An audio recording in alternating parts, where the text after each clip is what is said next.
This is Matt Hurt at Obsessive Viewer on Twitter.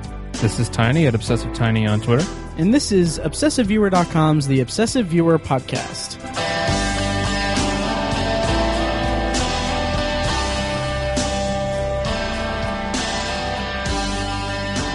Hello, and welcome to The Obsessive Viewer. We're a weekly movie and TV podcast that covers a specific topic, be it genre, show, movie, or show, each episode. You can find back episodes at ovpodcast.com, find the blog at obsessiveviewer.com, and subscribe to the subreddit at r/obsessiveviewer. How's it going, Tiny? Magnificent. Awesome. And we're joined in the Obsessive Viewer Studios, my apartment, by our good friend Greg Lenz, who did not make it to Shocktober in Irvington 2. Let's talk about that. I did. I had an impromptu wedding that I've known about for every bit of a year and didn't get the dates right. Oh my god, that sucks. I felt... They don't know that. So, you want to know the funny part? Thursday, I am driving to record We Are Libertarians, which I have a podcast that I'm on, right. And I get a phone call, says, "Hey, where are you?" I'm 465 South, headed down to my co-host Chris Spangle's place, and like, well, I'm in traffic right now. I'm on my way, and then I didn't know who it was, and it's up, sure enough, best man. Oh my god! I'm on my way. Right, I'm sorry, traffic's terrible. Oh no! Rehearsal dinner. I guess no wedding planner. Guess who gets to conduct it and doesn't have any of the stuff ready, and everyone's just waiting on me and 30 minutes late. Oh my god. You had said... And when the parents are already hesitant about not having a real minister or a real officiant or anything, let me tell you, I got things kicked off well, and I was like, well, this just moved everything up a day. So that means I better, I got to go get everything done because I had to be, the wedding was at 5 the next day. I hadn't written anything. I my suit, I didn't take it to the dry cleaner. Oh my god. I was like, and I have to be at the hotel at 1. So I'm like, so basically from when rehearsal dinner ends at 9 until 1, I have this period and just didn't sleep and just pounded everything out I had to do in between. And then showed up and was like, all right, time for 2 bourbons. We're live. How did it go well, though? It went well. No mess ups. Nice. No mess ups. The actual only mess up wasn't on me. It was on a miscommunication about who was going to be saying a prayer blessing during the ceremony. Originally, the father was going to, and he decided not to, and that was never communicated to me. So I had to freestyle a prayer blessing the marriage during the ceremony. And you're the perfect person for that. Oh, dear 6 pound, 8 ounce baby Jesus. You're so pious. Wow. Yeah. When you think of godliness, Oh, yeah. I'm your guy. First person that comes to mind. About this Hitler page. On that note, we'll give you a pass. I appreciated you actually telling me that you couldn't make it. I was dying. And I actually was like, there's no way I can not do this. Because I didn't, I wanted to do it, but I wasn't amped. Yeah. So I was like, what are the odds I could find a fill in? And nope, that isn't going to happen. And so then I was like, okay, I have this condensed period of time where I bet my blood pressure is 320 over 225. Yeah. I remember looking in the mirror before I had to be at the church or at Mavris, and I looked right in the mirror and I had to just pour Visine in because I was I was sweating, pouring, I hadn't slept. Jeez. I looked classy and very holy. I looked like an embodied minister. That sounds... You looked like most priests. I did. I felt like a Baptist that loves to get bit by or what the people Pentecostals. Pentecostals, yeah. Yeah, I was like, I've been bitten by a snake. I'm recovering. It's no big deal. God. Jeez. But it went incredibly well. The pictures turnout was awesome. Nice. Good. Yeah. No, you're Shocktober. Shocktober. Oh, Shocktober. Yeah. Couldn't have been. It was fantastic. Because people, let's be honest, people they do not come for me. Right. Some do, Greg. Sell yourself short. Let's be honest. No, they don't. They really don't. They're like, why is this guy up here? He looks racist. Yeah, no, it went great. By the way, did you ever pay Dale for the theater? Yeah, he hasn't cashed it. Nice. That doesn't surprise me. I know. I've emailed him twice, and the money I check it every morning and has not been clear out of the account yet. So I'm like, as long as he has it, it's Yeah, that's what matters. Okay. Right. Anyway, next year we'll do better next year. We promise. Do better next time. That is the catchphrase for We Are Libertarians. Which do you want to pit? Do you want to Yeah, I mean, we are libertarians. What it is, if you don't know what a libertarian is, it means we think you should, it's nobody's business about the money you make, and it's nobody's business what goes on in your bedroom or what drugs you take. As long as it doesn't hurt the other person, feel free. And so what we do is we discuss current news and analysis from that framework of, should Mike Huckabee be trying to drive the gays out of America and burn them? Or should, you just take other people's things and say, well, since the group decided, we're going to keep this and we're going to have this and freedom. Right. Which would you say that qualifies you even more so than anyone else to be a guest on a movie and TV podcast? I would, because I was the first host. Thank Yes, you. that's true. Thank you for not mentioning that. It's great to be back on the show I hosted. Until I was so unceremoniously never invited back except for one political episode. You've been a couple episodes. Yeah, and Shocktober 1. Yeah, that's true. But I mean, I'm making Aaron You're a Sorkin repeat references on Shocktober, a horror movie festival. It's just like in the West. Before we get on to our topic, which, by the way, today we're talking about Steve Jobs, the new Aaron Sorkin and Danny Boyle movie, starring Michael Fassbender, which we'll talk about that briefly, but I just have a curveball for you, Greg. Mm-hmm. What movie best represents the libertarian ideals? Have you ever seen A Time to Kill with Matthew McConaughey and Samuel L. Jackson? Yes, I have, and it deserves to burn. Yes, I have, and I hope it burns in hell. I couldn't think of the line. That was bad. That is the perfect representation of this is what the law says. It's an immoral law, and what actually happens is jury nullification. Even though he was guilty of all those crimes, in the United States, people don't realize that is how you can stop injustices when, for instance, and this is probably a terrible reference, but let's say you and your girlfriend are 15 years old, you're in high school and you're dating, and all of a sudden you have to register as a sex offender because her parents don't like you. Right. That isn't a law that should be on the books. Right. Because this guy is not a pedophile. He's not Jared Fogle. There's no, there's no reason he should have to be on a registry the rest of his life. And so in this case, like in A Time to Kill, he gets his day in court. Mm-hmm. They decide no. And we are not, even though he broke the law, we don't care. Right. And that is the ultimate libertarian thing, is if it is something, it's an immoral law or the law's being misapplied, we push back against it and say this is stupid. Mm-hmm. And so that is one of the big things, is the jury nullification, which happens in that trial, and whether laws are moral or not, and whether laws are just or can be justified. Right. Cool. Should Matt Hurt have to be on the registry? I don't like where this conversation is going. The dating registry. All right. Well, it's wearelibertarians.com. It's me and my co-host Chris Spangle, who's been on. He's been on one episode. He's been invited to be on this magnificent podcast. Yes, he has a standing invitation. No, he was invited once. No, he has a standing invitation. He was on once. Yeah. That's what I'm saying. I think he was on one of the PopCon episodes. I don't know. He might have had a sore throat or something. Yeah. Yeah. Sorry, I just meant the one where he was featured. Oh yeah, the one where we had horrible audio quality. Total troll. Well and done. we were down one host too. It was just me and Mike with them. Yeah, I couldn't make it. I had to work. Yeah. Anyway, let's be honest. You didn't like him. Still don't. He's a libertarian. Nobody likes us. He's Chris Spangle. No one likes him. Oh my God. Oh boy. I am just kidding. The wrath of God is going to come down. He has 5,000 Facebook friends that are about to descend upon you. Which is exactly why I'm name checking him, so that they know who I am. Brilliant.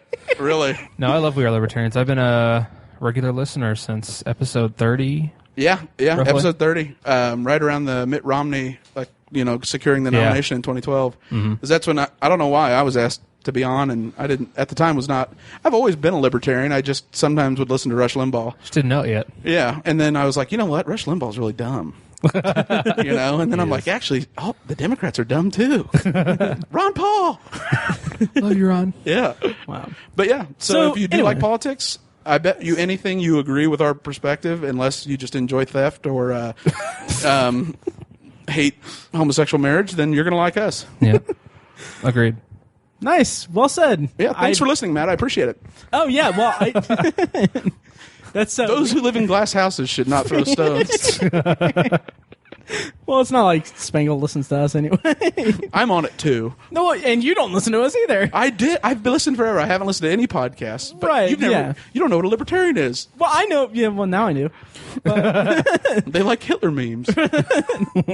No, for the record, Greg did ask if Mike was going to be on the podcast this week. I have a. You can imagine my podcast player has quite the backlog. Yeah. I bet. Yeah. Or was I just trying to open up a raw wound, Matt? Yeah, I guess so. So anyway, so today we're talking about Steve Jobs, if you're still listening. But so Steve Jobs is the latest movie from Aaron Sorkin and Danny Boyle. Two people who I am a huge fan of, and I know that you guys are huge fans of Sorkin, and I'm sure Danny Boyle as well. Why don't we go around and just say... First, let's tell our relationship to Sorkin and Boyle, and our how we saw the movie, in what context we saw the movie. Greg, why don't you start? Since Okay, you want me to? Or, yeah, sure. Okay. For me, I am probably up there. Jobs for me, my fanboy level is at the same level of Aaron Sorkin. My favorite movies are all his movies: A Few Good Men, Charlie Wilson's War, American President. Social Network, on and on and on. My favorite TV shows, Studio 60 on the Sunset Strip, which was one season, and I thought it was the best comedy I'd ever seen. But I thought in this movie he took it to a level that if you like his type of dialogue, where it's a movie where nothing happens. The biggest thing that happens is him probably washing his feet in the toilet. Yeah. Like that's the major, you know what I mean? Like that's the major action scene. Right. And yet I thought I was fascinated. He captivated me. The people are, it's not real life because no one's that intelligent and is able to, quote, Pericles off the top of their head. Right. But he's able to, I think it's something to aspire to every time I see his movies. It makes me feel like, it's not okay to be stupid. And I think that's also what Jobs was the master of. We're an aspirational brand, and Apple's an aspirational brand. Yeah. And I thought they captured it. Now, Danny Boyle, I could use a brief refresher on his top films because the movie he did, getting that film out of that Walter Isaacson book was amazing. Yeah. Danny Boyle has he's done several movies. One of my favorite directors. He did 28 Days Later, Sunshine. Trance most recently, I believe. 127 Hours. Trainspotting. And Trainspotting. And I feel like I'm forgetting Slumdog Millionaire. Slumdog Millionaire. Was that his one? The one that won the Emmy. Won an Oscar or the for that. Oscar. But did that springboard him to the next level of A-list? Yeah. Pretty much, It did, yeah. Okay. Yeah. And then I think he also did one other independent movie that he started out with. I'm blanking on the name. I haven't seen it, but Millions? Shallow Grave. Oh, and Millions. Was he Shallow Grave? I don't know. Probably. That's a pretty ridiculous resume. Yeah. Yeah. Oh, and he's He's incredible. not that old, is he? I think he's in his Is he early 50s, late 40s? Late 40s, I think. mid to late 50s. I think. late Oh, is he that old? I think so. And Sunshine is one of my favorite movies ever. It's just a beautiful sci-fi movie with such great subtext about science and religion and faith and all that. But it's funny because on the Blu-ray, and I've said this before on the podcast, he does a solo commentary track, and it's the energy he brings to that, he holds it down on his own, and he seems like such an affable and such a friendly guy. And at the end of it, there's a shot of there's a scene in the movie shot at a park. And at the end of it, he's like, "Oh yeah, this is he name checks where the park is." He's like, "Yeah, I'm always jogging through the park. If you're ever around, just come say hi." He's the nicest. And when he won the Oscar, he jumped up and down on stage, and then he opened his acceptance speech with I think he said, "I told my daughter that if I won, I'd jump up like Tigger." I was like, "Man, I want to hug him." Yeah. But yeah, so Tiny, your relationship with Sorkin and Boyle and I think my first introduction to Sorkin was The West Wing. I wasn't really too familiar with his movies. I had seen him before, but I never really made the note of, hey, that's Sorkin. But he's just such a distinct writer that you know when you're watching Sorkin, and you know when you're hearing it, and he just has this knack for bringing out amazing performances in actors, even though he's not a director. I think his writing is that powerful. So I think The West Wing really took it off, really launched it for me. And then I saw Studio 60, which I think is some of his best work. And then Charlie Wilson's War is such a tight, borderline flawless movie. I love that movie so much. And The Social Network, I think, is probably one of the best movies of the first decade of the 21st century, if you ask me. So I love Sorkin for all that. And then to have him paired up with Danny Boyle, I was just so excited. I don't know if I wouldn't go so far to say I coined this, but I have referred to him in the past as the Swiss Army knife of directors. Oh yeah, because he never makes the same movie ever. They're all different. Look at Trainspotting, which is like a heavy drug dramatic shock movie, and 28 Days Later is basically horror. You have Slumdog Millionaire, love story, and right. So many great, Non-linear. Flowery, feel good trends. Oh yeah, yeah. He's just not. He never makes the same movie. And Millions. Millions is such a unique. Yeah, such a down. Right. So all his movies just are so separate from one another. It's just a really impressive resume, like Greg said. Well, I mean, what did you think? I was shocked those two, or actually no, because Danny Boyle, like Matt said, so affable and like it seems like he's such a good guy. Yeah. And Sorkin's so damn demanding and exacting and arrogant, and if it's not this, it's not pure, and I'm not doing it. Yeah. And yet they were able to take. When I read when I heard Sorkin do his first press junket about, or like how he was going to structure it, before 3 product launches, really skeptical. Like, no, not going to work. Not going to work. This better not be Malice, or I'm not watching. Let's talk about the structure a little bit. Well, let me talk about you give your perspective. Yeah, please. Host of the podcast, but one of the hosts. You performed a coup d'état, but but anyway, obviously, I love Sorkin. His dialogue is so rapid fire and so steeped in an idealism. Like he basically creates just poetry out of a specific goal or a specific story that he's trying to tell. He doesn't necessarily tell stories as he basically tells his ideals or the what's the word I'm looking for? The subtext of what he's trying to put forth. It's a very unique thing that I think really only he can really pull off. Yeah. And I've seen like 3 seasons of West Wing. And well, I mean, he stops. He stops in season 4, and that's not why I stopped watching. And he was him, so far into drugs at that point. Yeah, yeah. And I like Studio 60. I don't hold it to quite the high regard you guys do. But The Newsroom was solid for about half its run. I think the first season was excellent, and then he lost interest. He did. Yeah. So but The Social Network is probably one of my favorite movies, and Steve Jobs is definitely a contemporary to The Social Network, and I'm super excited to own Steve Jobs so I can not the person, he's dead, but Jesus Christ. So I can do it. Took a turn. Wow, morbid, huh? What other dead famous people do you own, Matt? Says the guest who asked if I was on the sex offender registry. I was just saying if you were, it'd be an injustice, and I'd fight for you as a libertarian. Well, thank you. I appreciate that. But anyway, I can't wait to own the movie so I can pair it up with The Social Network. I actually meant to rewatch The Social Network previous to this, but I didn't get around to it. But and Boyle, my God, I love him as a director. He's incredible. And like I said, Sunshine's one of my favorite movies. And yeah, so I was very excited to see them kind of, team up for such a, I wouldn't say cornerstone movie, but a movie of its time that definitely, or at least the goal of it was to, from my perspective, depict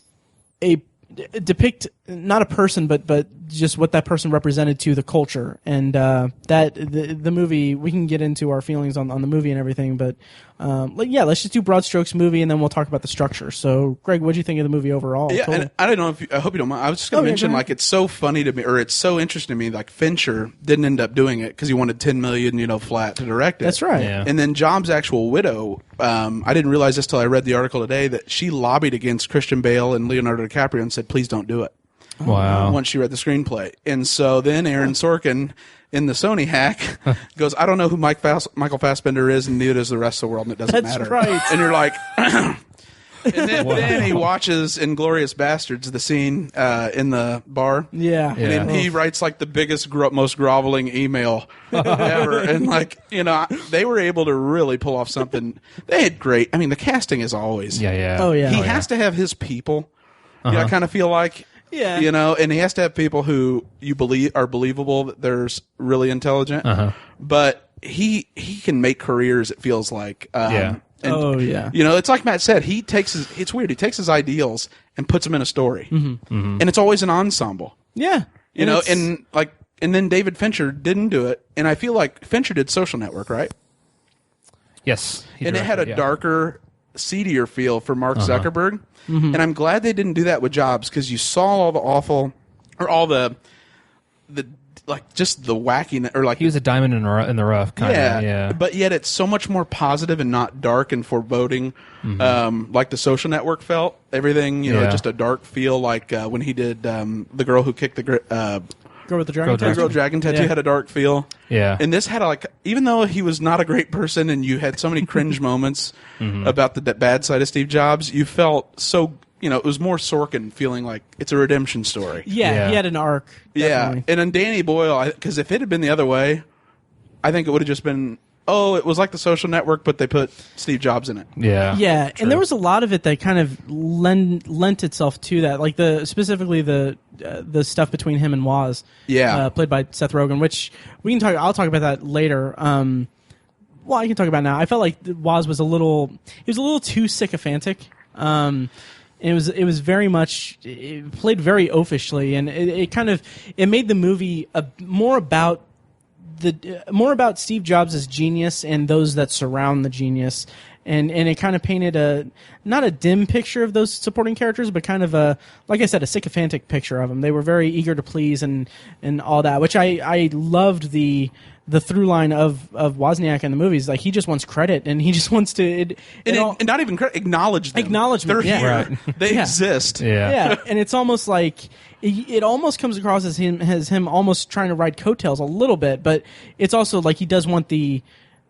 Well, not really. It's more he's exposing the not hubris, but the way that Steve Jobs interacts with humans, basically. Right. His closest friend on the planet. Yeah. Literally. The Eduardo Sovereign to his Zuckerberg. Right. Yeah. Right. Because I mean, like Jobs, when he did Macintosh, like in real life, they give stock options, and that's when you make all your money when it goes public. He didn't give any to the Mac team. He just kept all the options for himself. And Wozniak, made very little money because he was like, they helped make the Apple II. Like, he's the one, like, he feels terrible about being wealthy because he knew how much other people helped. Jobs, no. I play the orchestra. Right. Oh, that was such a great scene. Oh. Yeah, it was. Oof.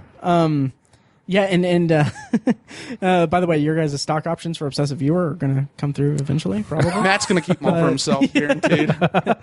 But yeah, and so yeah, but Tiny, what was your kind of broad strokes thoughts on the movie? My broad strokes are I thought it was great. I really liked it a lot.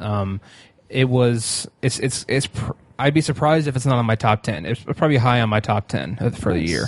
I liked it a lot, but I feel like there was a style overload in the movie. I don't know if that's the right way to put it, but Aaron Sorkin just cuts like a knife. Just so stylistic. You know exactly what you're getting. You know what Sorkin is. And then Danny Boyle, also highly stylistic, but like I said, he makes a different movie every single time, so you can't necessarily pinpoint it, but just a highly stylistic director. And I don't necessarily know that their styles clashed. I don't know if I'd say they clashed, but I don't think they meshed as well as they could. I think Fincher is a much better director for Sorkin or someone else. I don't know. Boyle is just so visual, and you can see how much he wanted to unleash his visual style on this movie, and I don't think it was quite there the way it has been in his other movies. And that's not a discredit to him. That's a credit to him, in my opinion, that he was able to keep that in check for this kind of movie. So I just feel like there was a bit of their styles didn't meld as well as it would with a different writer or a different director. I don't know. I'm not trying to discredit either of them or even discredit the movie. I think there was just so much that could have been there. You had to take chunks of the style away from each creative person respectively. I totally get that. For sure. Just a sensory overload of incredible dialogue, and then the visual aspects are trying to. Yeah, and with Danny Boyle, he he's very you said, Tiny. He's very stylistic, and he also does a very in a lot of his movies. He does a lot of quick cuts and flashy cuts and everything like that. And it almost felt like he felt a little bit not held back, but a little bit neutered in this movie, just a tad. I mean, Danny Boyle loves to move his camera, and he likes to tell he always tells like 2 or 3 different stories. He has the main story you're telling in the movie, but then like in the background he'll just show you these other visuals and just like tell a whole other story. And Sorkin is just such a static writer, and I mean that in the way that you put up a camera and you let an actor read these words, and you're just like, why is he saying that? This is amazing. Yeah. I mean that in the most complimentary way, and I just see such a big clash there because like I said, that's good. That's a great point. Yeah, Boyle's all about motion and just blending things together, and Sorkin doesn't really have that style, and so I saw some hesitation, I think, between the both of them. But that's the best word to use to describe it, I think. Yeah, just Absolutely. Hesitation or kind of pulling back. Yeah. And like I said, I think it's a credit to both of them as creatively, because it's hard to meld together, and they turned out a really good movie despite those shortcomings. I love the performances, just amazing performances, and just the way the structure was so unique that I really enjoyed it. I was super skeptical. I know Greg mentioned earlier that whole 3-act thing, and it's in real time. It's like 30 minutes before the major product launches of his life, and everyone in his life comes back. And you don't actually see the product launches. They all know, and that's what he's famous for, is his presentations and debuts. Yeah. It's so funny. But I thought it was so such an amazing feat to pack so much development into what's essentially basically 2 hours of real time. You develop a character in real time in 2 hours. You have 3 scenes almost, and you develop a character you develop all these characters in 3 scenes. They're huge scenes, obviously, but it was just such a huge feat to do something like that and do it so successfully. That really impressed me. You can never take that away from Sorkin. I kind of thought, how restricted are you when it's basically backstage of a playhouse? Right. Yeah. And he made them look and feel big and like these huge. Oh yeah. And the real auditorium was probably what? I mean, Matt, you go to theater a lot, so what is it that? Sorry, I'm totally kidding. No, but I mean, they're not huge. It's not a great space to film something, right? And it felt so huge, and I do feel like there were so many epic scenes. It was almost overload, like it was like 9 your favorite fudge sundae in a row. Yeah, it was. I love it, but now I'm so tired. You got that sugar rush, but then you crash hard. hard. Yeah, you can't almost recover because it's just ramming right into a next powerful monologue that's fantastic. So I liked it a lot. I thought it was fantastic. Nice. Yeah. Matt? The 3-act structure was really great. It felt like a stage play for sure, and and that kind of harkens back to Sorkin's. Sorkin started out, I believe, playwright. A Few Good Men was actually a play. Yeah, a stage play. I think. I actually think there's a funny story on the Nerdist with I think Clark Gregg. He was like an understudy or something like that, and he was like he wasn't prepared to be like he was on stage for a show and he wasn't prepared for it, and I think he flubbed a bunch of songs. I don't know. You check out the Nerdist with I think it was Clark Gregg, but anyway. And it's just that style really suits Sorkin so well because it's 2 hours of dialogue, and like you guys said, it's before the product launches, and it's just him. It's him being confronted with his life backstage, and it's almost like Shakespearean in the way it's formatted, or just that it felt like a play. But and it suited it so well, and I'd heard that it was basically it was essentially 3 scenes from the start, and that when I heard about that, I didn't have any real reservations because I mean. It's Sorkin, man. He can write dialogue like no one else. Yeah. And what really caught my eye about this movie, and why I say it's a very strong contemporary to The Social Network. I'm probably going to watch The Social Network after we record this. But the reason why is not only because it's about 2 tech geniuses who changed the world in modern days in our modern era, but it's also it showcases Sorkin's innate ability to capture genius, extract it, and tell a story about it, and tell exactly what makes these characters tick in a way that's not about their character so much as their legacy. And it's such a strong portrayal, which is such a shame that it performed so poorly at the box office. Yeah, it is a shame. I mean, it just got hammered by the Mac blogosphere, and when they, with Ashton Kutcher doing, and he embodied, like, he looked so much like him, it was freakish, especially the later years. And then Aaron Sorkin saying, I don't really want someone, we're not going to like really make him look like it. Right. He was like, we don't want this to be, an autobiography, or, what Steve Jobs was like. We want it to be, a captivating, incredible tale that's inspired by true events and then adapted it. And I think he's going to win Best Adapted Teleplay, because that Isaacson book, to get that out of a book that went from birth to death, wow, and like and really portrayed Jobs very well. Because Sorkin, I thought, did a wonderful job of showing every negative quality he had, but not in such an awful way that you hated him. True. You almost gave him the benefit of a doubt as a genius. Right. It's his mind is so occupied with genius and eccentricity that he doesn't have time to be a normal social person. And you would say, I would feel like, who is he to think that? Right. Sorkin does it in a way you're like, I'll give him a free pass. Yeah.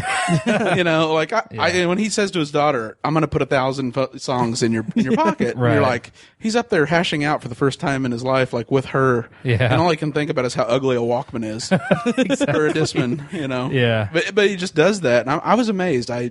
Because, I don't know how true some of the scenes were, like that. Right. That final scene where they're yelling at, or having that staunch discussion before the iMac launch. Yeah. Right. Wow. Was that, nothing happened, and it was so dramatic. It was so powerful. It was tense. Yeah. Very tense. And that's one of the main through lines for the whole movie. It was about his relationship with Wozniak, with John Scully, and with his daughter. And it, like, that dichotomy between those, the juxtaposition of those three relationships throughout the entire movie, and we get snippets of them. Basically, we get time capsules of each, where he's at in each era for each launch. It was such a great structure for the movie to tell the story, and there's a great line where I think it's Michael Stolberg's character, who was fantastic in the movie also. Yeah. I think he says that, or it might be Kate Winslet's character, who says that Steve is someone that he created. And he's not Steve Jobs. Steve Jobs, the symbol, is someone he created. And I love that. I love that line, because the movie just kind of really tells the story of the symbol that he is. And does it so damn well. Because he's a guy that before Woz builds that in real life, like, he's not a real impressive guy. No. Like, he went to an ashram, quit Atari after Wozniak hooked him up with a night job because he was on an all-apple diet and no one could stand to work with him because he thought he wouldn't have to shower eating only apples. Yeah. And then he becomes a trainer, a sales trainer. They send him to Munich and he decides to just quit.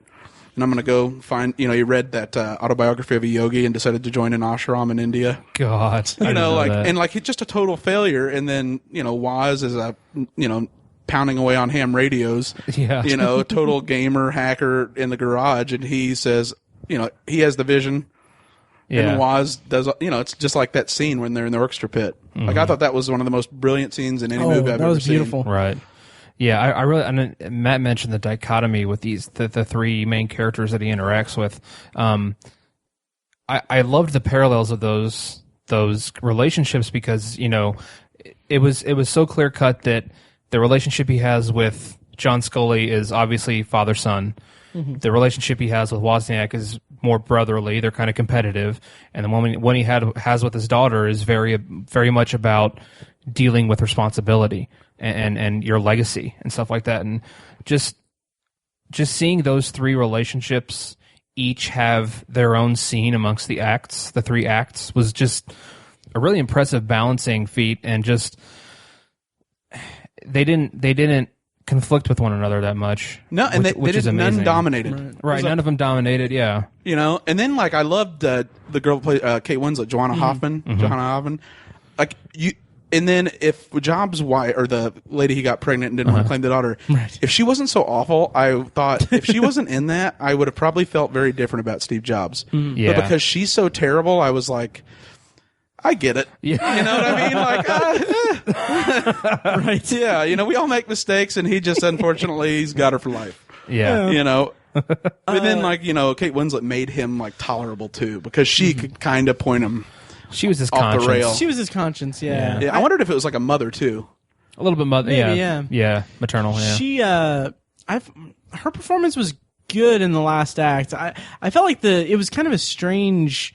The accent was strange because it was very subtle in the beginning, but then like once they hit that final thing where she gets more, she has a big. It's like Sean monologue. Connery in real life. Like, as he's gotten older, he's like full Scottish. Right. Yeah. And, you know, as James Bond, you barely notice it. Right. Yeah, so that was a minor complaint I had about it, but it was kind of jarring. But she was on point throughout, She was especially great. that last act. Did you think she looked older at the very beginning than at the end, too?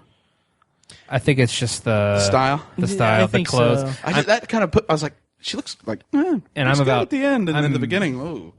Yeah, I'm pretty sure he used Danny Boyle used filters too. He's a big fan of filters, so there's probably some of it was lost in that too.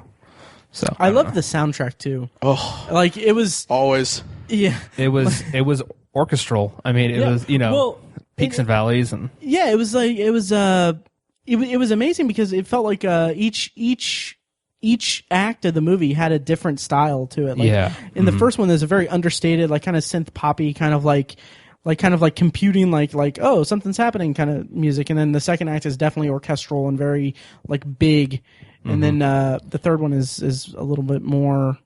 I think that's tranquil. That's perfect. Yeah, Yeah, because tranquil, like yeah. he's unsure of himself and not quite the myth yet in the first. Second, he's way over the top. Yeah, he's very, You know, very defiant. and sure, Right. yeah, and so it Yeah. has to be big, huge. A lot of bass. Yeah, and then at the defiance, end, yeah. he's mellowed and the best of Steve Jobs, Right. with more self confidence coming out. Yeah.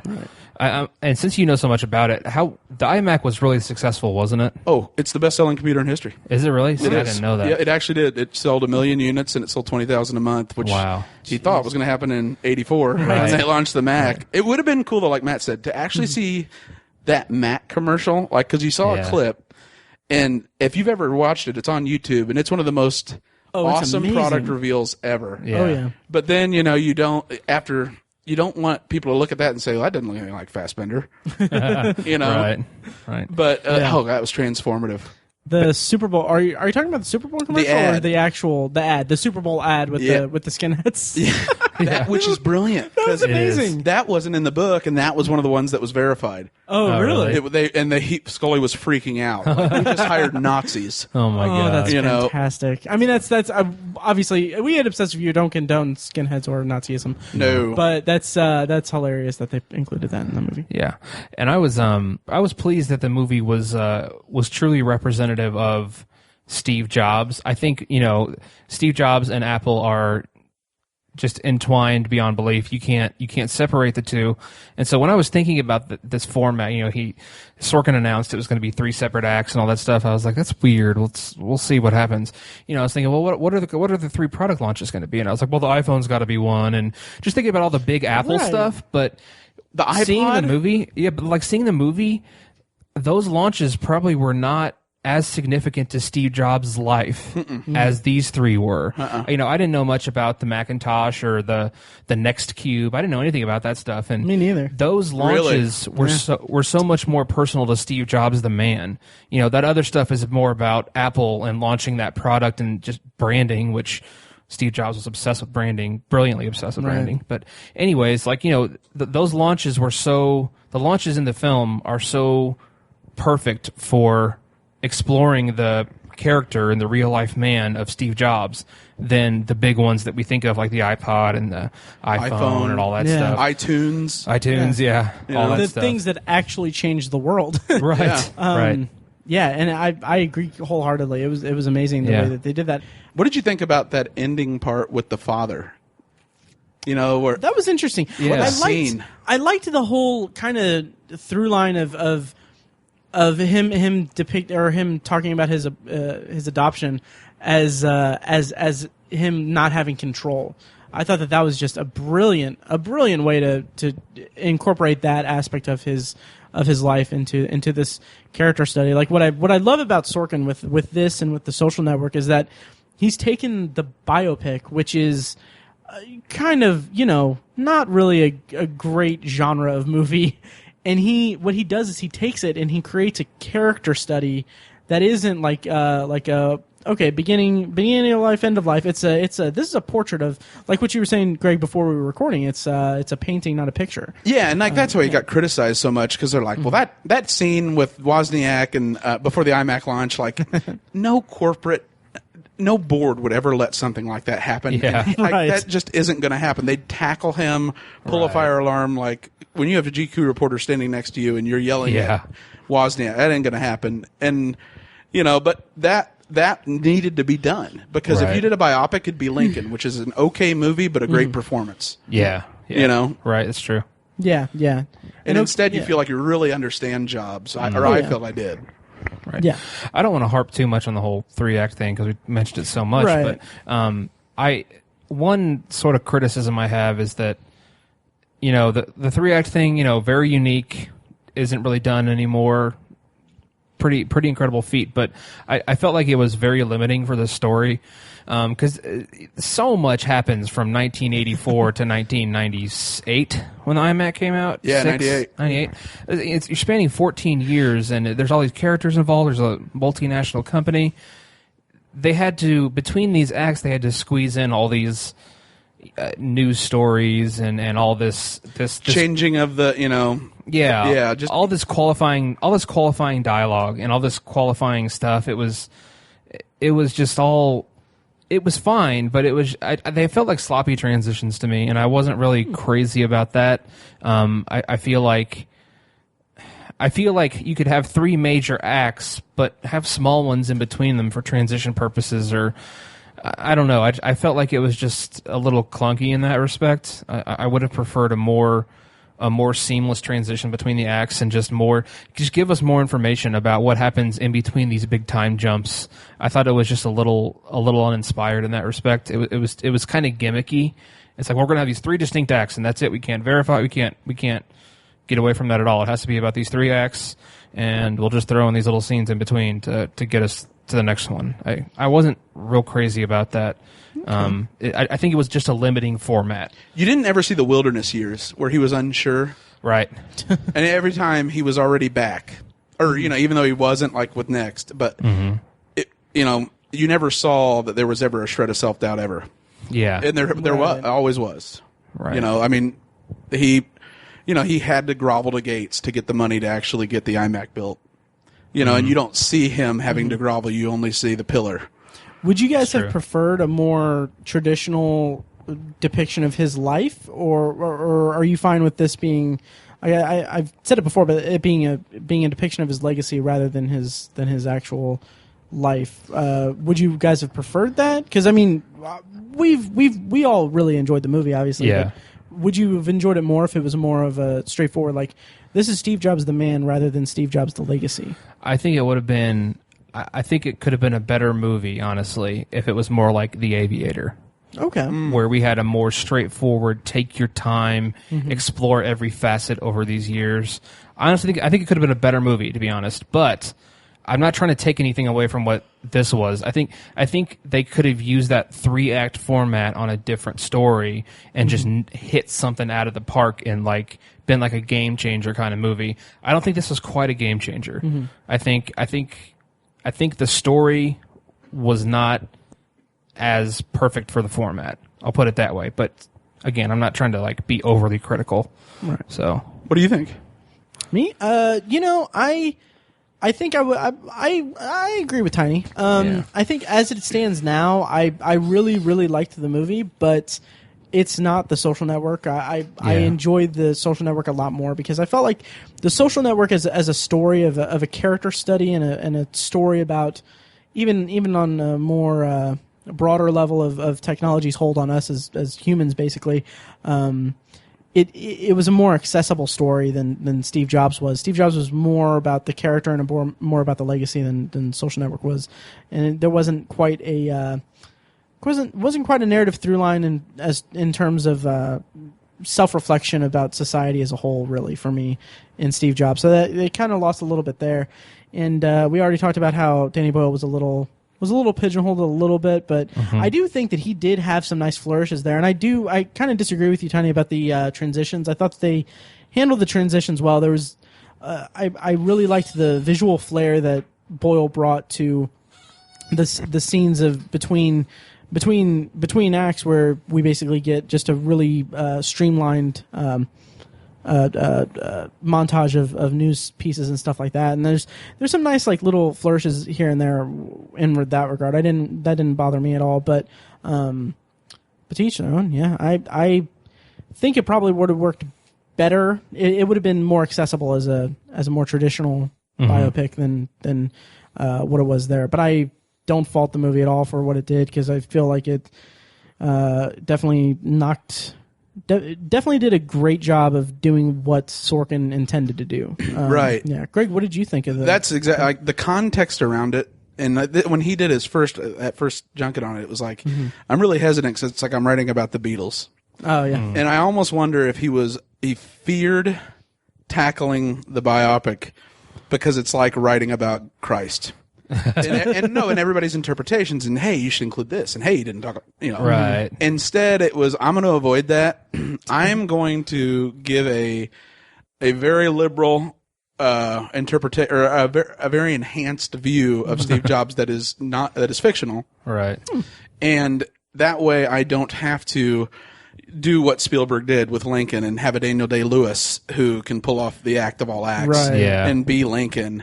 And I mean, that was never, I guess you could have done that, but oh man, pulling off Steve Jobs, and it's just so hard. And like, Lincoln, no one knew him, and the Beatles were like the baby boomer, like they knew him, but we never saw him live. Yeah. So we would go and we could watch an interpretation and be like, Right. oh, this is great. Yeah. But with Jobs, he's so recent, and he's such a, in our mind of all the lines, and think different.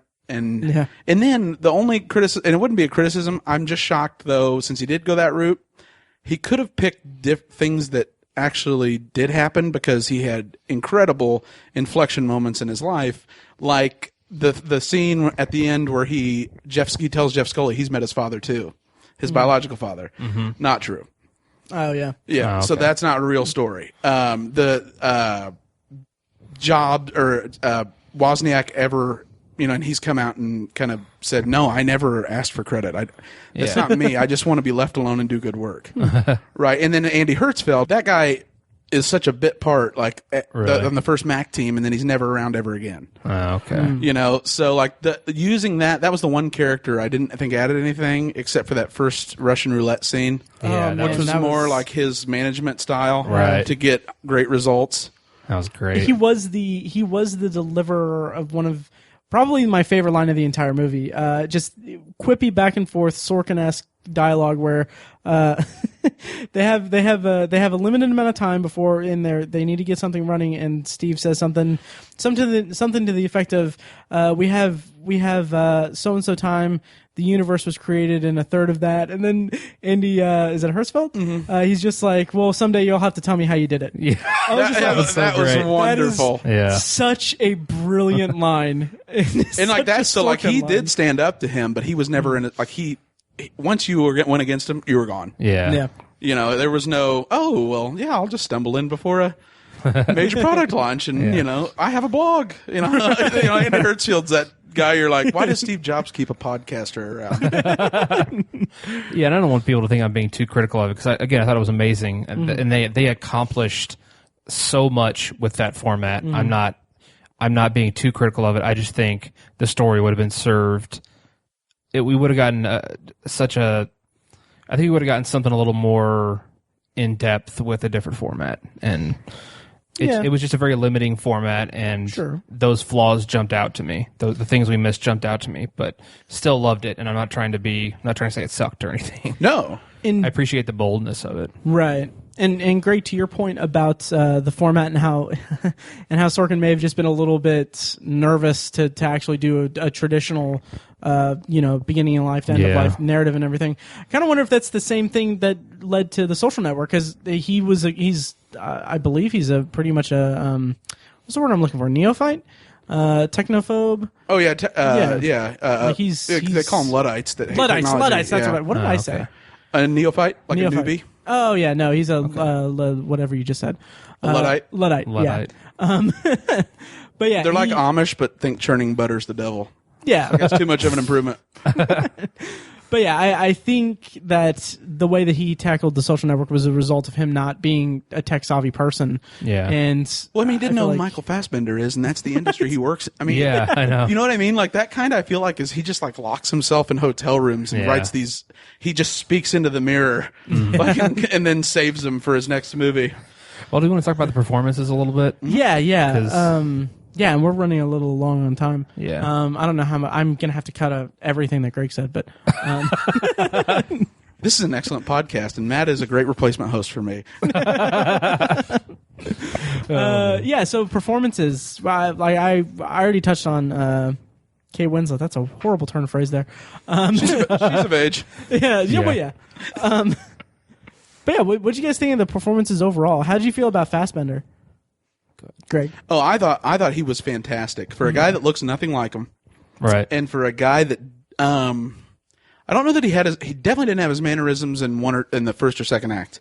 Mm-hmm. At the third act, he resembled him closely, and it's amazing the job he was able to do. I read when he and Jeff Daniels were practicing their lines, they had them down beforehand, because they both said, if we don't absolutely have these mastered, we're going to be doing 50 takes. Yeah. And then they were able to do so many different takes of, with Sorkin, it's almost like poetry or like a music. I guess it's almost a musical. It's symphonic. Yeah. There's definitely a pace to it and these crescendos, and then it shocks you out of nowhere, like almost out of a lull. And they worked so hard beforehand on their pacing, on when to and I thought Jeff Daniels, for John Scully, who very few people in America know, that will be a role I think he'll be nominated for. I hope so. And people will now know that name. Oh, that's the guy that Jeff Daniels played in. Right. Yeah. And then Michael Fassbender nailed Steve Jobs without being Steve Jobs. Yeah. Like, you got the essence of Steve Jobs, but he didn't have to be Daniel, like Lincoln. Right. He didn't have to embody him, but Steve Jobs now because of the way he played him. Yeah. He didn't have to go method or anything. Yeah. At all. And they wouldn't even let him do the more physical that he wanted to do. Yeah. Wow. Yeah. I loved Michael Fassbender's performance because I just love the casting more than anything, because Steve Jobs, obviously, just incomprehensibly intelligent, and so many people call him a genius because he was, and so you needed a highly intelligent, diverse actor to play him, and Michael Fassbender's a really smart guy. I think he speaks like 4 languages. He was raised in a couple different countries.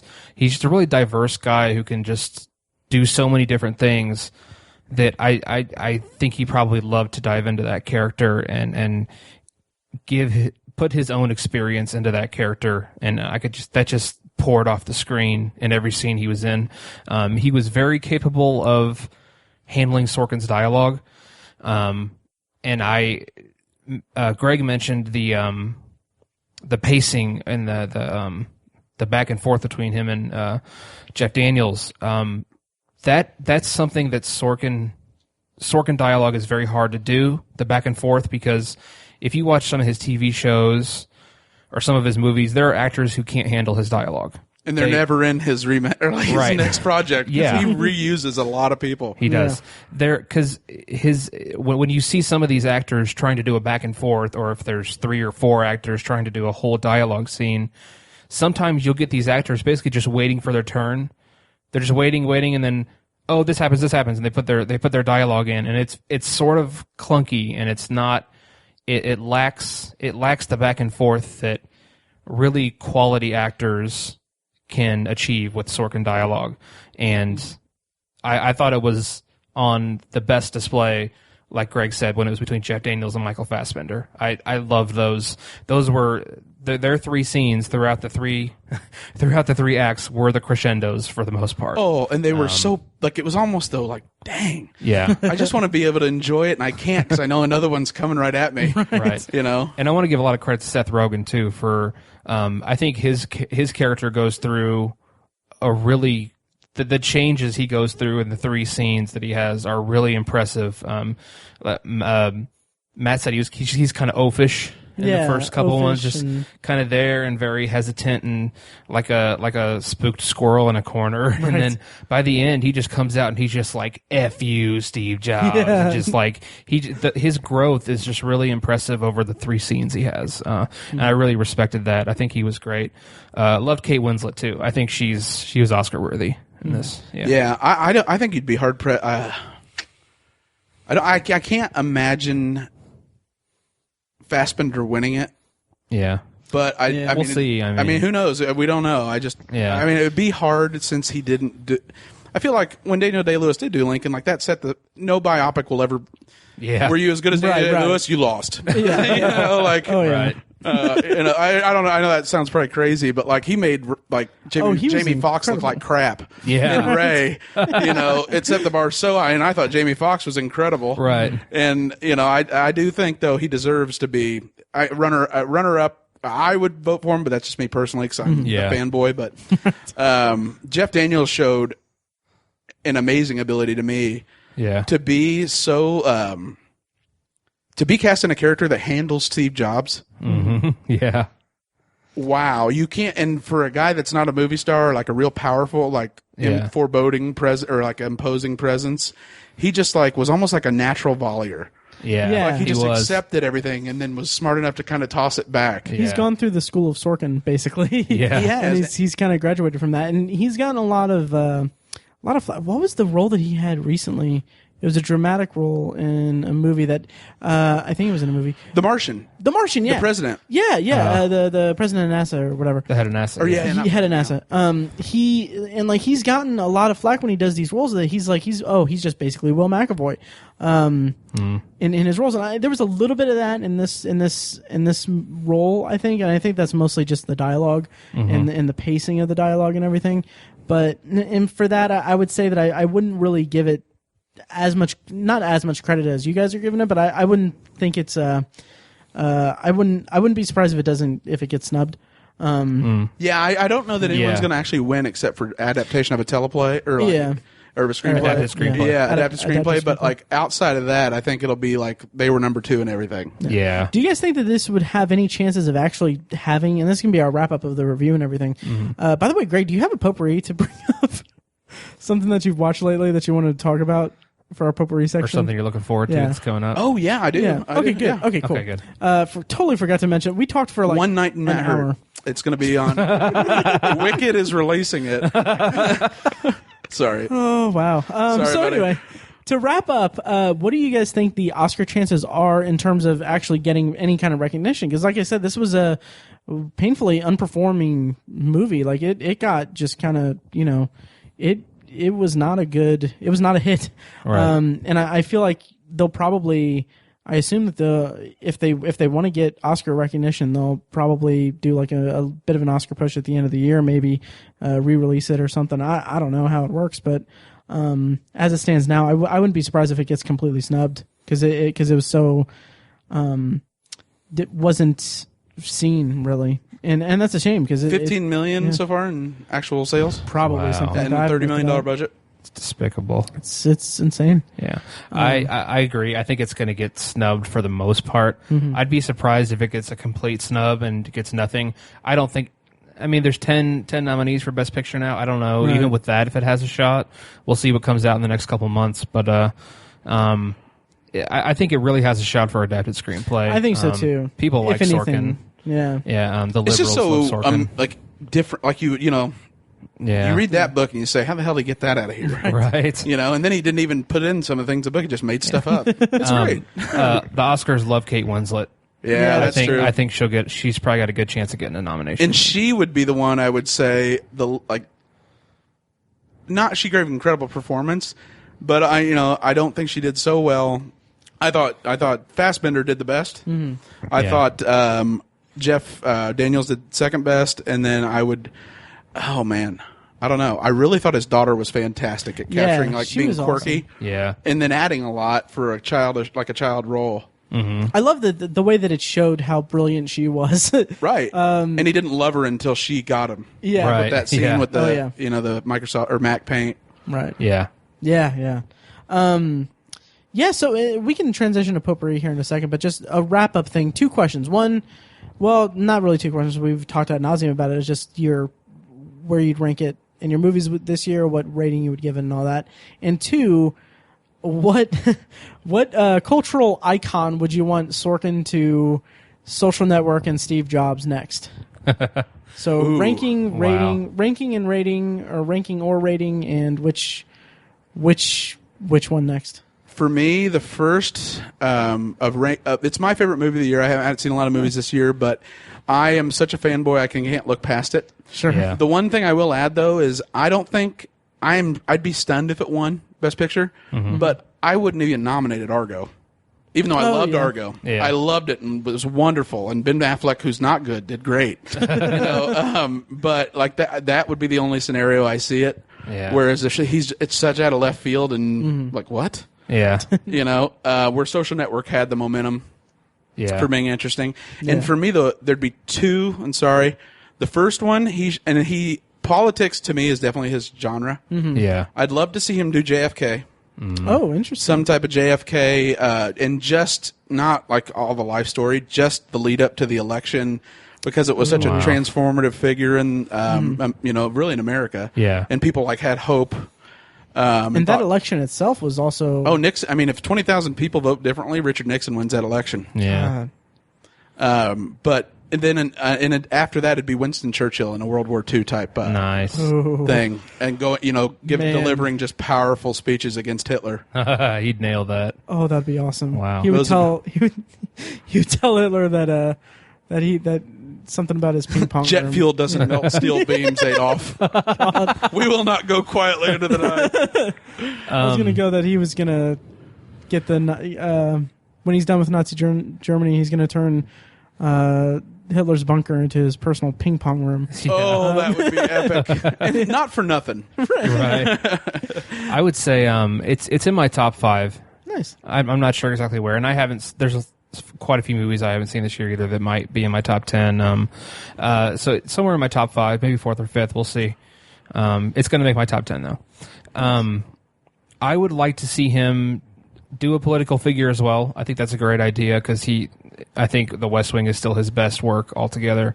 I'd love to see that, but I think it'd be kind of fun. He's done 2 techie kind of guys with Steve Jobs and Mark Zuckerberg, but I think it'd be cool to see him make an Elon Musk movie. Oh man, That'd be fun. Man. Maybe something about SpaceX. If SpaceX is too young, but in 20 years, if SpaceX turns out to be like the new NASA, yeah, it'd be cool to see if Sorkin can do that. because people don't appreciate Musk yet. Yeah. He is so much more power. He's going to end up in a total. It'll make Steve Jobs look like he was a bit player in the contributions to the future. Yeah, right. This guy put music in your pocket. Yeah. This guy turned solar energy into something we all have and is free. Right. Yeah. The moon's not cool. You know what's cool? Mars. I can already. Oh my god, That's awesome. yes. And then he's just speaking Latin to an empty colony on Mars, like the first Martian Catholic Church. Oh, man. Oh, wow. Yeah. Smoking a cigarette in space with no oxygen. It'd be epic. Yeah. Oh, my God. For me, I would rate it probably 7.5, 8.0. That might be a little harsh, but can't really tell why I would rate it that. Probably 8.5, actually. You're totally that guy, though, that immediately gives Sorkin a -1. if I could count how many times Matt's made fun of me for being a Sorkin fanboy. Well, all I have to say is the last season of The Newsroom and all of Studio 60, I really was not a fan of Studio 60 that much. Pat Robertson predicting the weather from Scripture. I love that show. That's great. Sure, yeah, I guess. Oh, my God. But You people. anyway, As for his next one, when I pitched that into this podcast, I did not have a answer. I love the Elon Musk one. That would be awesome. Yeah. Maybe something with I don't know if it's really that big of a figure. Well, I guess so.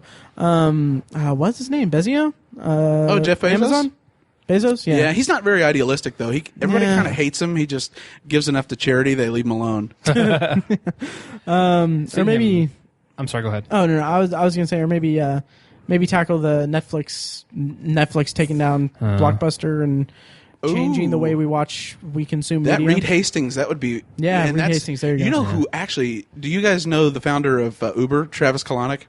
No. Not really. So, like, his entire thing for Uber is... Kalanick, he sounds like a pain in the ass. That's so funny because everyone hates him. Really? Yeah. He is like the ultimate devil in Silicon Valley because they don't give any money to charity. He goes in, bullies around governments. This is what you're doing. I don't give a damn about your laws. Damn. Like, he is a huge Ayn Rand fan. And like, The Fountainhead's his favorite book. And like, he could do an Ayn Rand adaptation. Sorkin could. Yeah. Like, delivering The Fountainhead has a 72-page speech by Howard Rourke. Yeah. Like, that isn't done in books anymore. Right. And like, Sorkin is capable of doing that, but it has to be idealistic. And I do hate that my references were political because he could totally do some type of advocate like a Gandhi or a Mother Teresa, where there's like or even he does attorney cases. Oh, Like, yeah. that's just a natural fit because closing statement, hammer away. You can't handle the truth. Right. Oh, man. Yeah. And now we're going to go ahead and transition over to Potpourri. Very smooth transition. I don't know how it's Smooth. did. Yeah. Better than the Jobs movie. Keystone Light smooth. Right. No, they don't sponsor us, Tony. They don't give us any money, so don't give them a shout out. They sponsor me. Yeah, Two Hearted Ale. What is this beer? What's this beer you brought, Greg? Oh, Bell's Two Hearted Ale. There you go. So give us money. All right. So anyway, first-time listeners will know, long-time listeners will know, and first-time listeners will find out that this section of the podcast is called Potpourri. It's anything you want, as long as it smells good. Anything that we've watched, or looking forward to, or anything like that. That phrase was actually coined by our co-host who's on sabbatical, who we always talk about every episode. Mike, he's getting his master's degree, and I don't know if he wants me to publicize this, but I think he said next summer is going to be his return. He's shooting for. So We'll force him to come back. Oh, we will. Oh yeah. So anyway, So I have a couple, but yeah. Why don't you start, Tiny, and then I'll go, and then we'll shoot over to Greg. Okay. I've been bringing up through over the past several months, if not almost a year, my experience with living with another TV watcher, my girlfriend Paige. She has different tastes than I do, and so she's a big fan of the show Nashville. She loves network TV. I don't get it. And so she loves the show Nashville, and like I finally sat down and watched an episode with her, and it's not that great. It's very network TV. It's what I expected. It's a soap opera with a bigger budget, really. I mean, it's oh, she's pregnant, or oh my gosh, she has a drinking problem. It's all that stuff. But where I will give that show a lot of credit is that they are dedicated to basically making their own music, their own country music on that show. And you can say what you will about country music. I know it's very poppy now, and a lot of it's not that great. I like it. I can't qualify why I like it, but it's the show makes some very.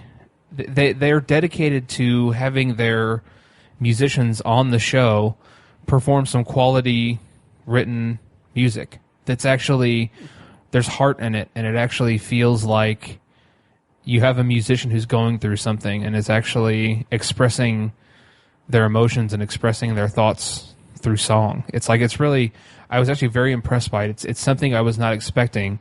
It does not really complement the quality of the show.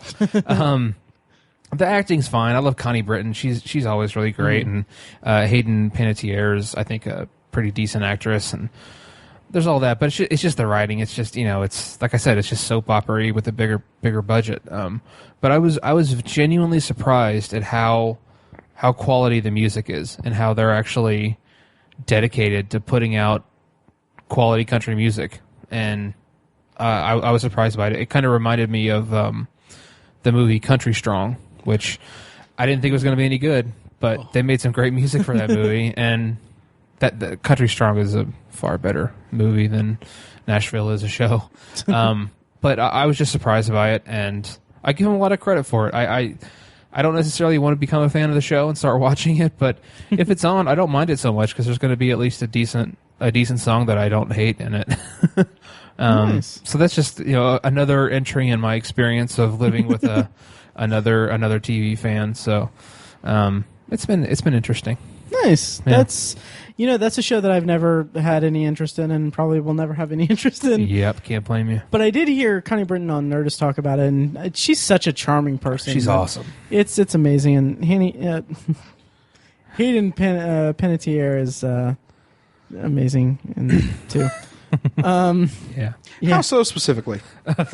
She was one of the most redeeming aspects of Scream 4, actually. Oh, wow. Yeah. Oh, she was fantastic in that movie. Yeah, so I'll go. Do you have any more? Or? That's it, really. Okay. I'll go ahead and say a couple things, if that's fine by you, Greg. Oh, no, I'm just listening because you guys are my go-to, so I want to hear what you say. I don't want to sound dumb, so I want to, I want to contribute, Matt. Okay. Right on. So, okay, so I have two things. One will be very brief. It's a little indie movie that's on Netflix now. It's on Netflix currently. It's called Unexpected. It stars Kobe Smulders and Anders Holm. Kobe Smulders. Actually, this was a movie that I missed out on seeing in July during Indie Film Fest, which I talked about in an early episode. If you want, I referenced the episode in our first Heartland Film Festival episode. But anyway, in Indie Film Fest, it was at Indie Film Fest. I didn't get a chance to see it. I was very interested in it, but I didn't get around to it. But the movie is about Kobe Smulders plays a high school teacher at an inner city high school who finds out she's pregnant, and then she forms a bond with a young girl who is herself pregnant. And the whole movie's wrapped around is framed by this is the spring of the girl's senior year, and the school is about to close, so Kobe Smulders is about to be out of a job. It's a very indie-esque drama. It's well acted. Kobe Smulders is fantastic. She can hold down a role, or hold down the lead role and everything. I felt like Anders Holm from I think Workaholics, or maybe not Workaholics. Yeah, I think it's Workaholics, and also the Mindy Project briefly. They kind of go a little bit overboard with making him be like the most caring husband on the planet. Oh. Maybe that might be a little bit too hyperbole, but there are a lot of like he goes above and beyond. There is some conflict between them, but it's also it's a little disjointed from that. But overall, it's a pretty enjoyable movie. It's a charming movie. It's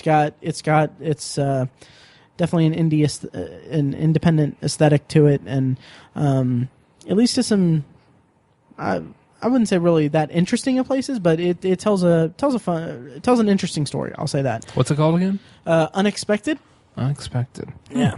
Currently streaming on Netflix. Nice. And the second thing I want to bring up, and this is a little bit more detailed, and it kind of comes with a caveat / a rant. I watched the first season of Rick and Morty. Are either of you guys familiar with the show? No. Okay, it's a I believe Adult Swim cartoon.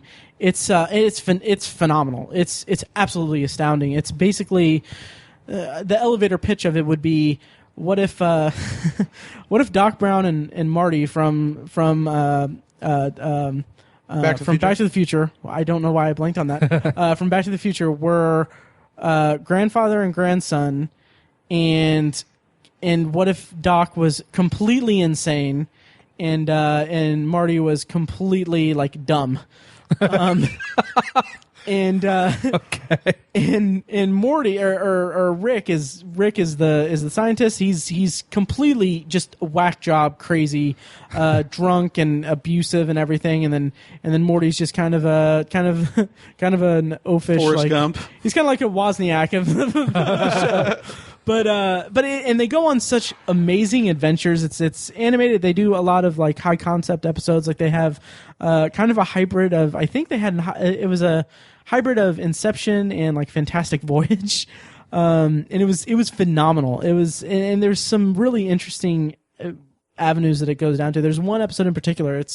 I can't remember what exactly it's called, but I think it's not Rixie Business, but the penultimate episode of the first season, I think. The whole episode is about Rick is taken to an alternate universe that's governed by Ricks, like alternate versions of himself, and he's on trial for the murder of different Ricks in that universe and everything, and so they escape. And then the entire the arc of the entire episode is about Rick's relationship with Morty and like their roles throughout the universes. And it's a surprisingly emotionally poignant story, and really just amazing. It's really fantastic. So that's Rick and Morty. It's currently, the first season is on Hulu, and they've aired the second season, I think. And it's Adult Swim? Adult Swim, I believe. Nice. Yeah, Adult Swim. And you can watch season 2 on Adult Swim, but it's not on like Hulu or anything yet. But definitely highly recommend it. And that kind of leads into a little bit of a tangent rant thing, and then I promise we'll get to you, Craig. But Dan Harmon, I didn't mention this in the review of Rick and Morty, but it is co-created and co-produced and everything by Dan Harmon, who of Community fame. And longtime listeners will know that I reviewed Harmontown, the documentary about Dan Harmon, probably a few months ago on the podcast. It's one of the episodes. Check it out. I don't know the episode number offhand, but it is in the title. It says Harmontown. But like that documentary just really didn't sit well with me because it depicted Dan Harmon as the crazy, drunk, abusive personality that he is, megalomaniac, just hubris, not even hubris driven, just like, it depicted his just abusive behavior as if he was a tortured genius, and a lot of people made excuses for him and stuff like that, and that just didn't sit well with me. Like the guy is unequivocally brilliant for creating Community and creating now Rick and Morty, and like he's got an amazing sense of amazing talent for writing, but he is just a freaking disaster, and he's like, I would go so far as to say he's just an awful person. And this is why really that I had this thought that on October 20th on the Twitters, granted, and this is a little bit more personal than we like to get here, but he is actually currently going through a divorce. But the dude totally took it out on Twitter with a rant of about, I got screenshots of about 30 tweets, in which about 8 of them are just like the jumping off point is that he had tweeted something. I don't remember what it was, but he tweeted something, and then I think a fan had tweeted at him and said something to the effect of, "That's a dumb idea," or "That's not funny," or something like that. And Dan Harmon just unloaded like a string of tweets at him, just eviscerating him. Jeez. Like, and these are all, I'm going to go ahead and read them. These are all direct quotes. Okay. And I quote, "So I've grown a lot from therapy, but this person has caught me during a craving to inflict genuine pain. This is a person so limited that they think that any attention, even negative, is somehow better than nothing. The only reason I can't literally bet my life on this person's inferiority is because no house would cover it. This person will never do anything that will make anyone happy. This person is stealing time from us and from God. It's not unreasonable to speculate that me tweeting about this person is the peak of their life, and I'm garbage. Jeez. The only reason this person's mother isn't existentially ashamed of herself is because she's at least half as stupid. This person is an agent of decay. I'm not being hyperbolic. I don't have to be. This is a genuinely bad person. This is a person so hold on, my appetizer is here, 1 second. Jeez. And then it's And it just goes on. There's even more tweets. Oh my God. And he goes through a spell where he's like, where's that he says, where's the other guy? Where's the unremarkable shitface I cared about before my bread came? His blocking will be legendary. And then like from there he has several tweets where he's finding him, and then he goes back into it saying, "Oh, here he is, Bird Person." He can't. Which Bird Person is a reference to Rick and Morty, so he's a fan of the show. Wow. Quote: here he is, Bird Person. He can't pick a name until someone writes free TV for him, but he's got wisdom. What was the goal here? To provoke shame, to censor, to chasten, to mitigate? Is that fun? Is that fun? Okay, my turn. Fun time.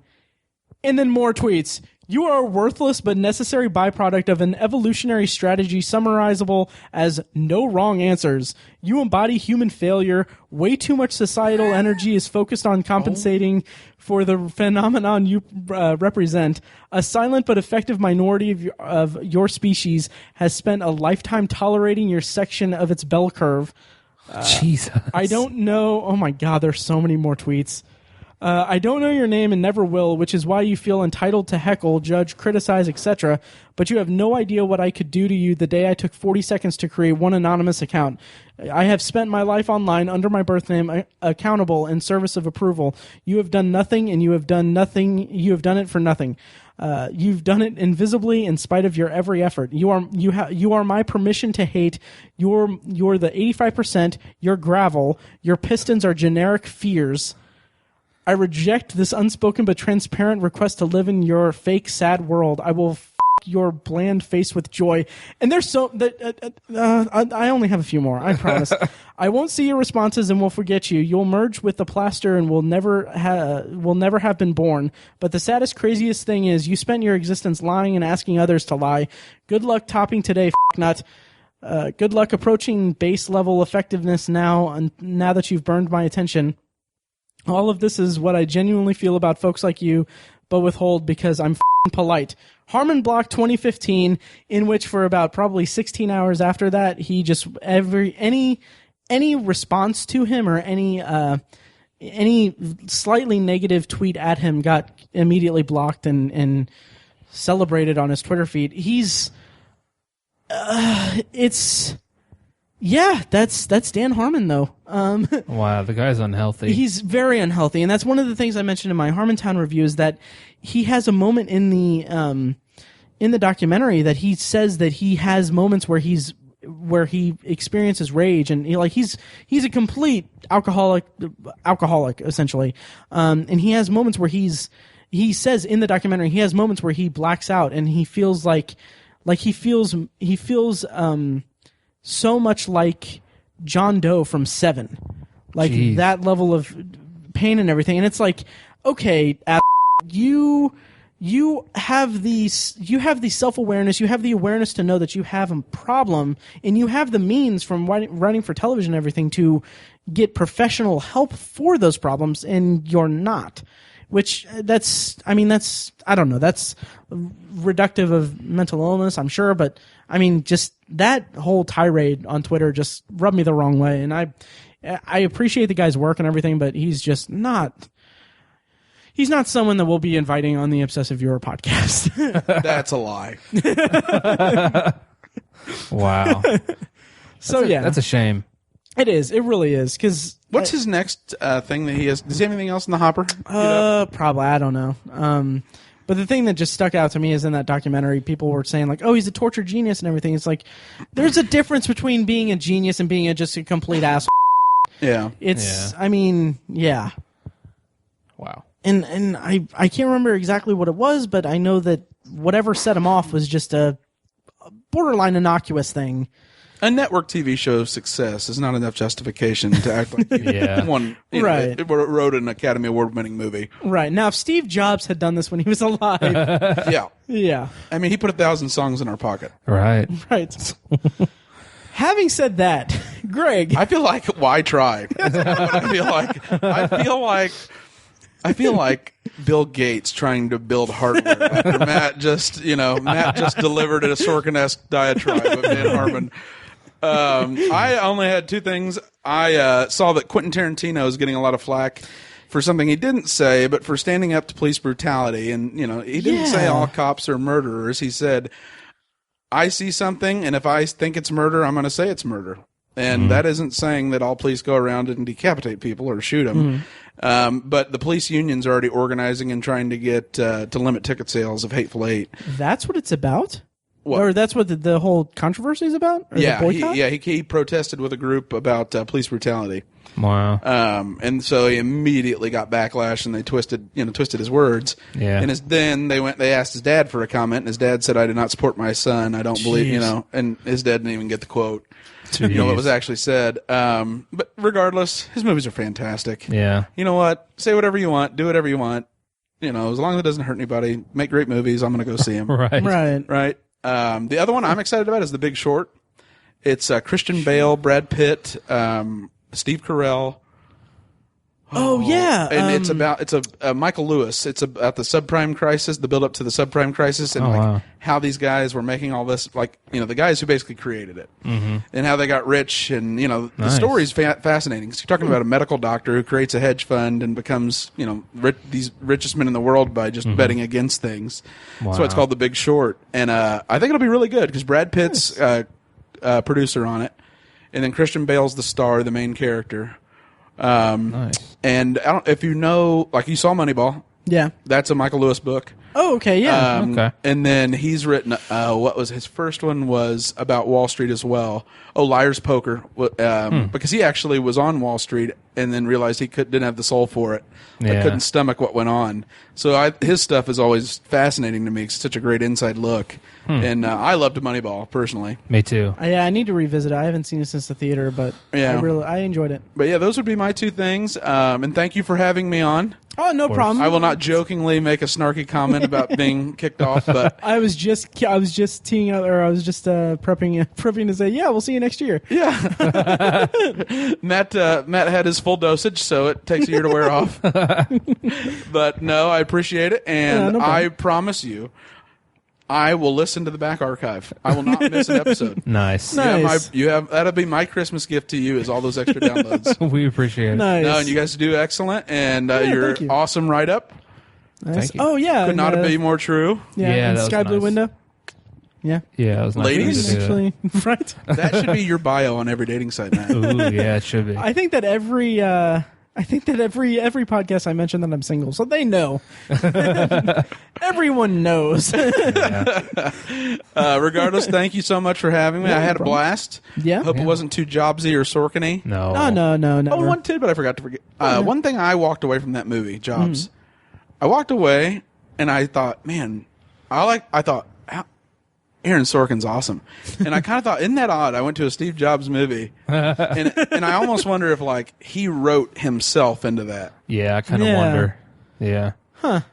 That's It is funny. theory. Maybe Yeah. I just thought, isn't that odd? I went to a Steve Jobs film and thought, I felt like I was watching or hearing his thoughts of himself coming out. Yeah. His inner monologue. Mm-hmm. Yeah. It's like, I left a Steve Jobs movie thinking, man, Sorkin is a genius. Right, right. Yeah. And that's crazy. Yeah. It is. On itself, yeah.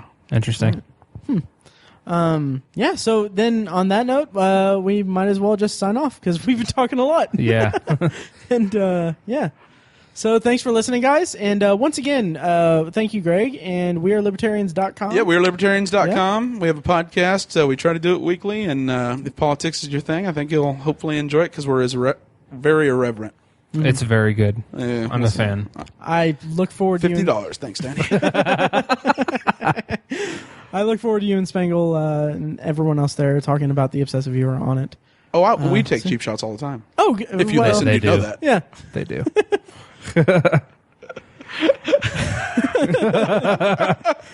On that note, thanks for listening, guys. We'll be back next week. Do we have a topic next week hammered down?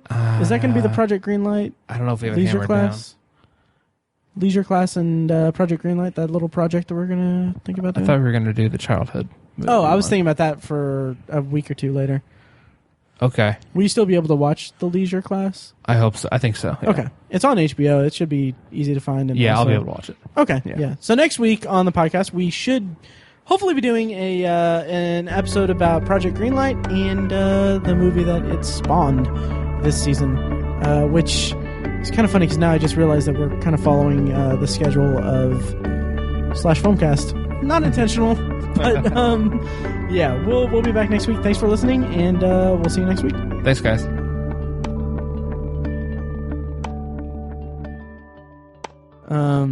There are quite a few you're looking forward to, aren't there? Yeah. Well, for Potpourri, we're just talking about anything we want, anything we've seen lately, or anything coming up or anything. What's the name of the one with Billy Bob Thornton and Sandra Bullock about the political revolution in Latin America and their political advisors? Our Brand is Crisis? Yes, Our Brand is Crisis. Yeah, that doesn't look that good to me. No, I think Billy Bob Thornton's so underappreciated. Oh my God, I love him. God, I mean, like even in Primary Colors with Travolta, I never saw that one. he plays James Carville, who's the bald-headed guy that looks like a skeleton. Sure. Yeah, and just, I mean, a home run. Like he's despicable, dirty, disgusting, gross in this great mind, but then totally like Louisiana white trash, like hillbilly. Wow. But that's him. I mean, yeah. Oh, I absolutely love Billy Bob Thornton. I was trying to, what other major role? I loved him though as in Armageddon as the head of that.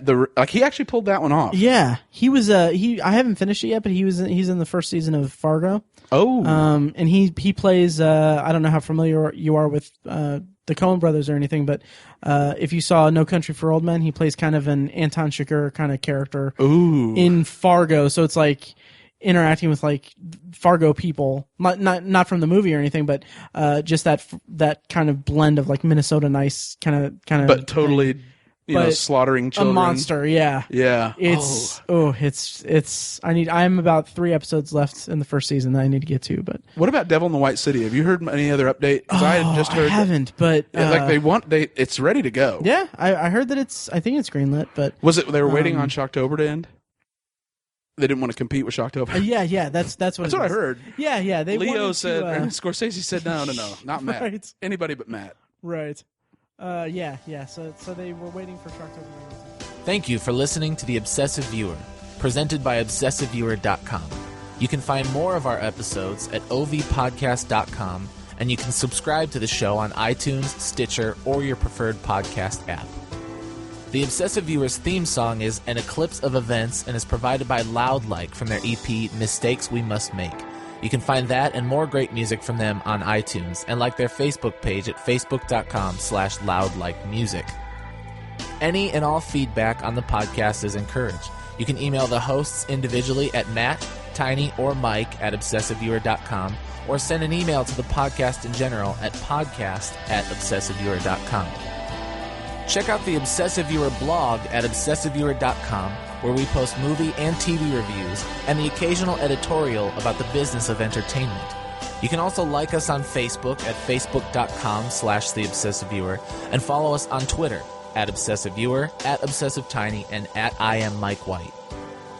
If you want more obsessive content in your life, check out our sister site, obsessivebooknerd.com, for book reviews, author spotlights, and a general celebration of reading. Finally, if you're philosophically curious, check out Tiny's side project podcast, The Secular Perspective, which explores the concepts of faith, religion, and existence from the perspective of secular hosts. You can find that at thesecularperspective.com and subscribe to the podcast on the podcatcher of your choice. Again, thank you so much for listening. We love you. Be excellent to each other.